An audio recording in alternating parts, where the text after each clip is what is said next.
Hi guys, हमने हमारे last video में देखा था कोडिंग डिकोडिंग, उसमें हमने कुछ कंडीशंस वगैरह देखी थी। आज हम उसी से आगे कुछ क्वेश्चन देखते हैं जो हमारे प्रीवियस ईयर में भी आए हुए हैं और कुछ ऐसे प्रैक्टिस के लिए हम देखते हैं। तो क्वेश्चन शुरू करने से पहले आप अगर हमारे चैनल पे नए हैं और अभी तक आपने सब्सक्राइब नहीं किया है तो प्लीज़ सब्सक्राइब करें और बेल बटन पे क्लिक करें फॉर मोर इन्फॉर्मेशन। आइए हम देखते हैं LUT को हम लिखते हैं MUTE, तो हम इसको यहाँ पे लिखते हैं LUTE। हमने देखा था ये अल्फाबेटिक फॉर्म के लिए MUTE। अब हम देखते हैं यहाँ पर कि जो हमारा सेकंड पे देखते हैं FATE,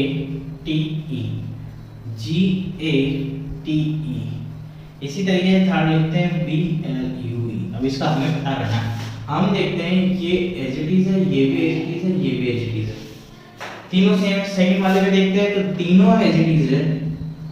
देन हम L जो है हमारा L है 12, यहाँ पे M है 13, 6, 7। हम देखते हैं यहाँ से हमारा +1 हो रहा है, यहाँ पर भी हमारा +1 हो रहा है। तो इस तरीके से हम इसको सोल्व करते हैं। तो देखते हैं बाकी तीनों सेम, ये जो हमारे रूल्स दिए हुए हैं इनके देखते हुए हम क्वेश्चन को सोल्व करते हैं।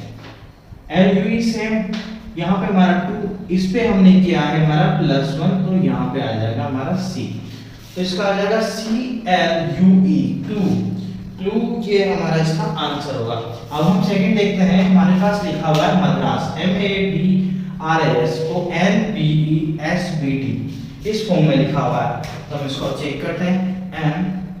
MADRAS NPESBT ये लिखा हुआ है। हम देखते हैं कि M का हमारे पास 13 A1 D4 R18 A1 S19 N14 B2 E5 S19 220, ये हमें इस तरीके से दिया हुआ है।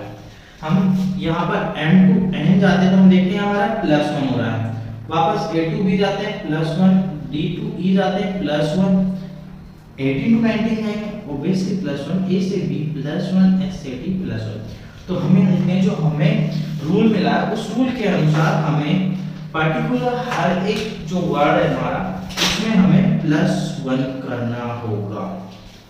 तो हम देखते हैं फिर कि हम बॉम्बे को क्या लिखते हैं, हम लिखते हैं BOMBAY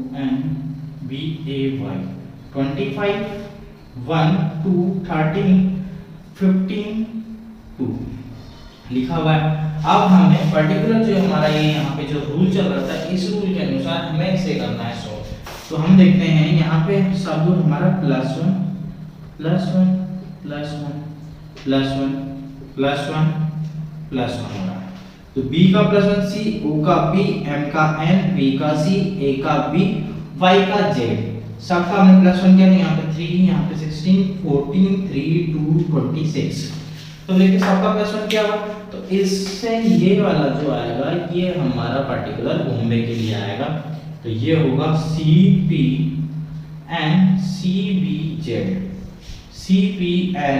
CPNCBZ, और जो हमारा यहाँ ब्लू के लिए आएगा CLUE ग्लू, ये इसके लिए आएगा। तो इन क्वेश्चंस को हम इस तरीके से देखते हैं। तो हम देखते हैं कुछ और पैटर्न्स वगैरह जो हमने अभी हमारी लास्ट क्लासेस में देखे थे, तो हम उसी पे कुछ क्वेश्चंस करते हैं।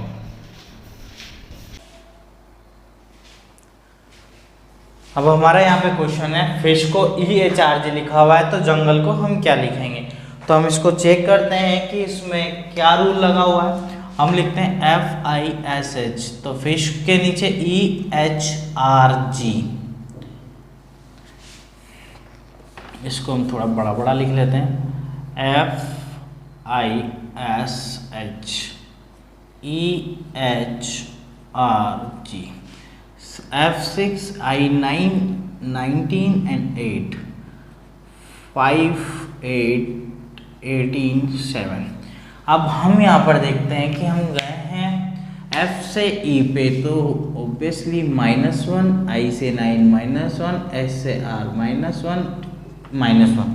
तो हमारा रूल कहता है कि जो हमें क्वेश्चन में जो वर्ड दिया हुआ है उससे हम अगर कोड करना है तो हमें पर्टिकुलर -1 करना पड़ेगा। इसलिए हम देखते हैं हमारा नेक्स्ट क्वेश्चन, जंगल, JUNGLE 5, 12, 7, 14, 21, 10। अब हम -1 -1 -1 -1 करते हैं। J से -1 करेंगे तो आएगा हमारा I, U से -1 करेंगे T, देन N से -1 करेंगे M, G से हम -1 करेंगे तो हमारा F आता है G से पहले, तो F आएगा। L का माइनस करते हैं तो किंग्स 11 पंजाब, के जस्ट बाद में L, तो K आएगा। E के जस्ट पहले D आता है, तो इसका हमारा आंसर आएगा ITMFKD।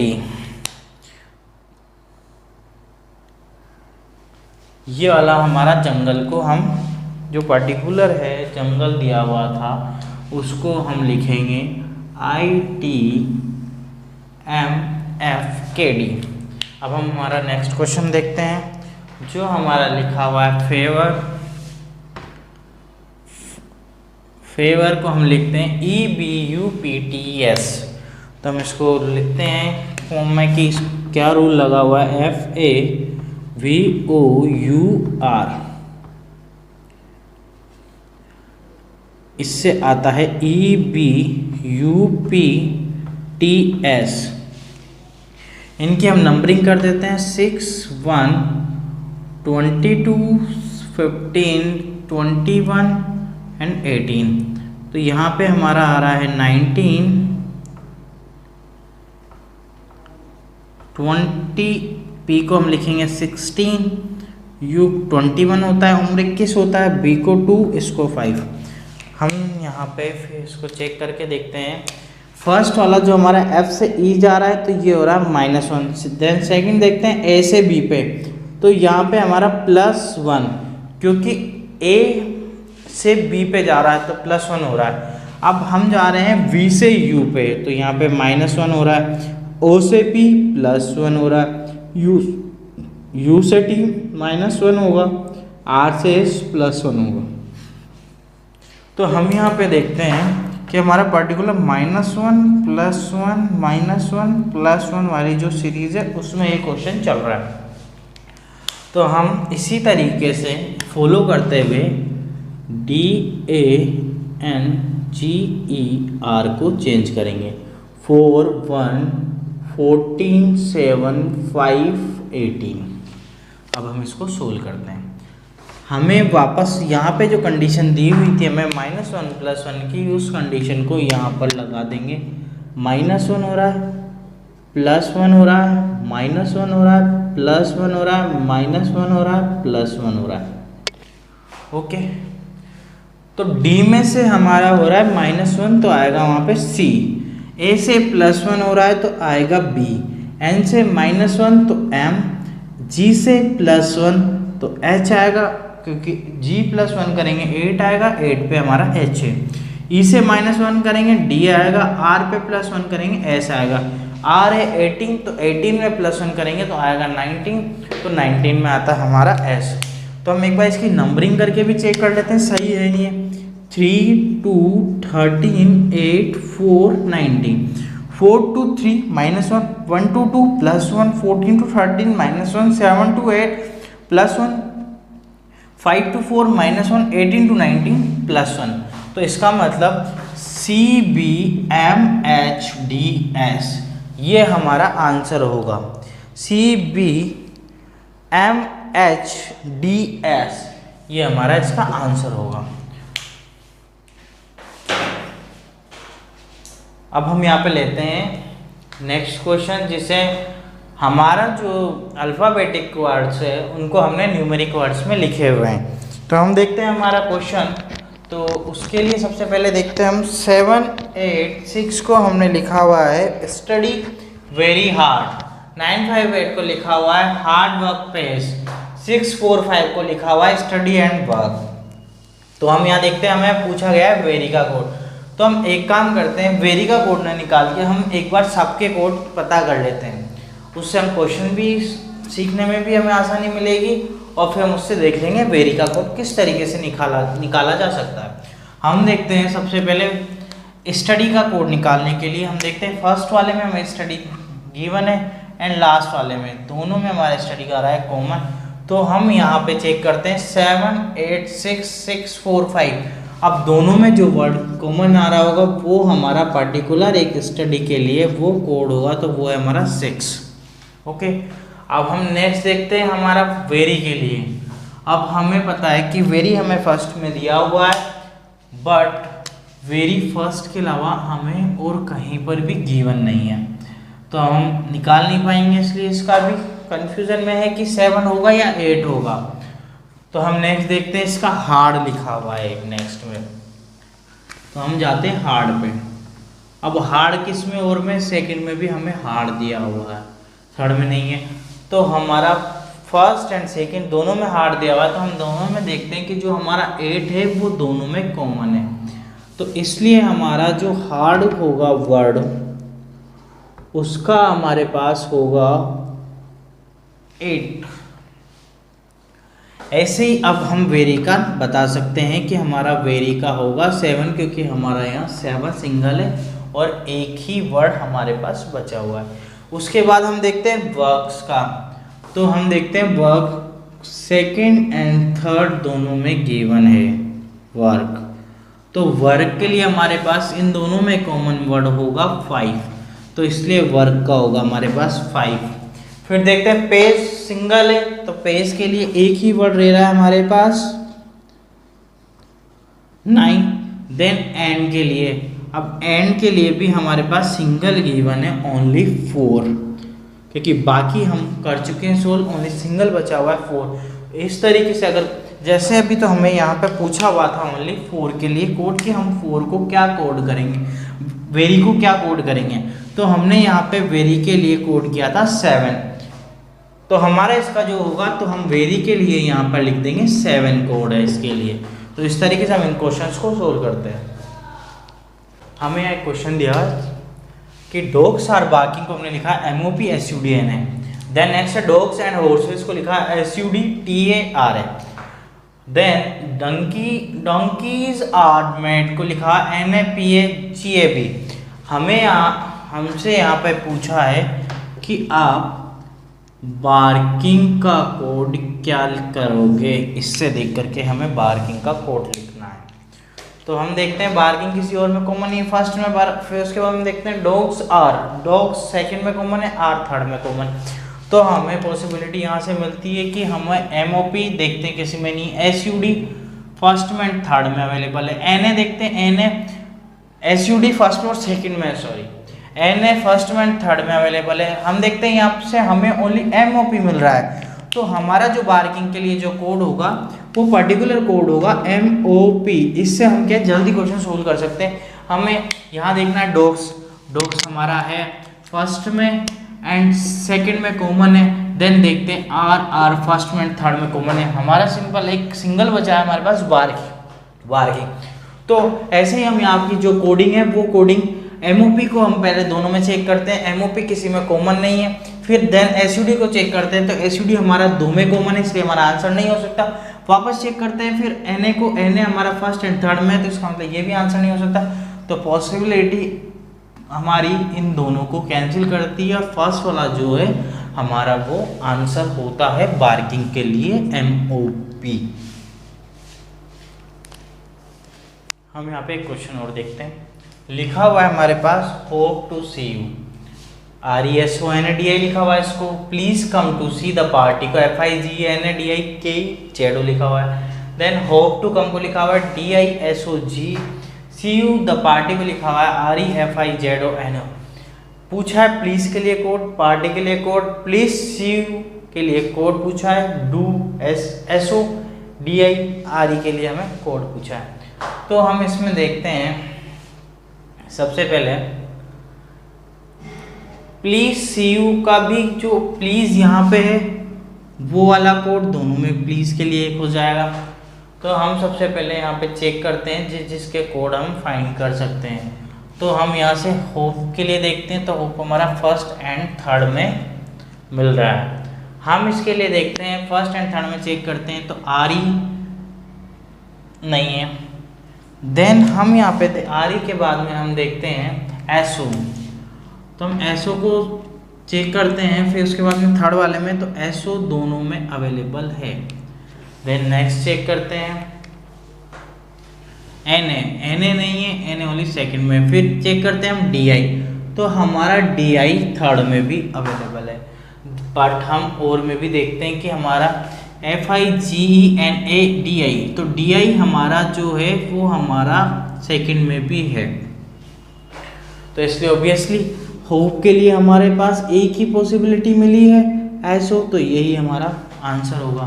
देन हम देखते हैं उसके बाद में 2 के लिए। मैंने होप के लिए सिंगल राइट लगाया था, यहाँ पर भी सिंगल, बट मैंने 2 के लिए तो हमने देख लिया 2 तीनों में अवेलेबल है और हमें 2 का कोड भी मिल चुका है तीनों से। DI तीनों में कॉमन आ रहा है। देन हम नेक्स्ट देखते हैं यहाँ पर CU के लिए कोड, ये रहा हमारा C। अब C के लिए देखते हैं हम, तो हमें 2 चीज़ यहाँ पे मिल रही है RENA। अब हम देखते हैं C कहाँ पे है। C सेकंड में भी है, देन फोर्थ में भी है।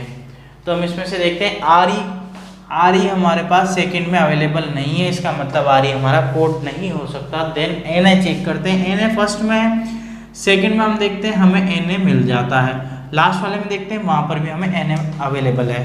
तो इसके लिए जो कोड होगा वो होगा हमारा NA। देन नेक्स्ट चेक करते हैं हम U के लिए। U पे मैं डबल टिक कर देता हूँ। अब U का ऑब्वियसली हमने तीनों का देख लिया है, तो हमारे पास ओनली सिंगल है यहाँ पर, तो ये जो सिंगल होगा ये होगा हमारा U के लिए RE। हमें किसी और चीज़ में चेक करने की ज़रूरत नहीं है, क्योंकि हम देख लेते हैं कि U यहाँ पे अगर हमारे पास और किसी में भी U होगा तो वहाँ पे ऑब्वियसली वो RE सही करेक्ट आंसर होगा।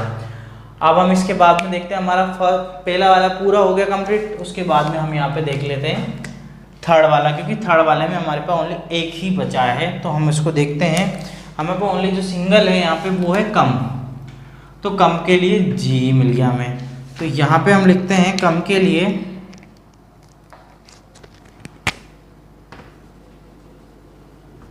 तो हमारे पास कम के लिए है G। Okay, then first and third हमारा पूरा कंप्लीट हो चुका है। अब हम कम किसी और में भी है क्या ये एक बार चेक कर लेते हैं। कम है हमारा सेकंड में भी, तो जो हमने G लिखा तो यहाँ पर भी हमारा G गिवन था, बट हम इससे भी डायरेक्ट आंसर देख सकते हैं, क्योंकि हमारे पास G सिंगल बचा हुआ था, तो हमारा इसका मतलब G करेक्ट आंसर होगा। इसके बाद में हमारे पास फर्स्ट वाली एंड थर्ड वाली कंप्लीट हो चुकी है। देन हम देखते हैं हमारे यहाँ पे सेकंड देन फोर्थ। अब हम इसमें प्लीज़ का कोड देखते हैं। हमें मिल रहा है FI दोनों में कॉमन है, देन KE बचा, इसमें नहीं है, ZO दोनों में कॉमन है, बट जो प्लीज़ है हमारा ये हमारा थर्ड वाले पार्ट में नहीं आ रहा। तो इसके लिए जो हमारा प्लीज़ के लिए जो कोड होगा, प्लीज़ के लिए हमारे पास कोड होगा KE, क्योंकि KE हमारे पास ओनली यहाँ पे जो ये KE है ये हमारे पास प्लीज़ के लिए ओनली सिंगल बचा हुआ है, प्लीज़ और किसी में है नहीं हमारे पास। और हम देखते हैं FE लास्ट वाले में कॉमन है, ZO लास्ट वाले में है, तो इसलिए हम इसका आंसर डायरेक्ट लिख देंगे KE। देन हम देखते हैं द पार्टी दोनों में हमारे पास द पार्टी कॉमन है। U हमारा हो चुका था यहाँ से, द पार्टी हमारे दोनों में ही कॉमन है, तो हम बता नहीं सकते कि जो हमारा द पार्टी दिया हुआ है इसके लिए हम कोड क्या लिखेंगे, या तो हम FI लिखेंगे या हम ZO लिखेंगे या ZO FI लिखेंगे, इसके लिए अभी हमें कंफर्म नहीं है, तो इसको हम ऐसे लिख देंगे। अब हम देखते हैं प्लीज़ के लिए कोड, तो हमें प्लीज़ के लिए कोड मिल गया KE, तो हमारा यहाँ पे आंसर आ जाएगा KE प्लीज़ के लिए। देन पार्टी के लिए पूछा है, तो पार्टी के लिए हमें पता नहीं है, पार्टी के लिए हमें द के लिए भी FI ZO दोनों दिया हुआ है, पार्टी के लिए भी ZO FI दोनों दिया हुआ है, तो इसलिए हम पार्टी के लिए लिखेंगे FI ZO, दोनों में से कोई सा भी हो सकता है। FI और ZO दोनों में से कोई सा भी हो सकता है। देन हम देखते हैं यहाँ पर प्लीज सी यू लिखा हुआ है। अब प्लीज सी यू के लिए हम कोड लिखते हैं यहाँ पे प्लीज सी यू। अब प्लीज के लिए हमारे पास कोड था के, सी के लिए हमारे पास NA लिखा हुआ है, यू के लिए RE। देन ये वाला जो कोड होगा ये हमारा होगा प्लीज सी यू के लिए। अब हम नेक्स्ट दिया हुआ है SODERE। अब SO का जो कोड है वो है हमारे पास होप, तो SO के लिए लिखेंगे हम होप। देन DI के लिए 2, देन हमारे पास आया REU, तो इसका आ गया होप 2U। तो इस तरीके से हम इन क्वेश्चंस को पूरा आसानी से सोल्व कर सकते हैं। हम पूरा अगर एक बार में हम इसको कोड निकाल के रख लेंगे तो उससे ये होगा कि हमें जो 5 क्वेश्चंस हमारे पूछे जाते हैं नॉर्मली, तो 5 क्वेश्चंस के हम आसानी से, क्योंकि 5 जो क्वेश्चन होंगे वो पर्टिकुलर इसी में से ही कोडिंग में से होंगे, तो हम उसके अंदर से सारे क्वेश्चन हम आसानी से और जल्दी सोल्व कर सकते हैं।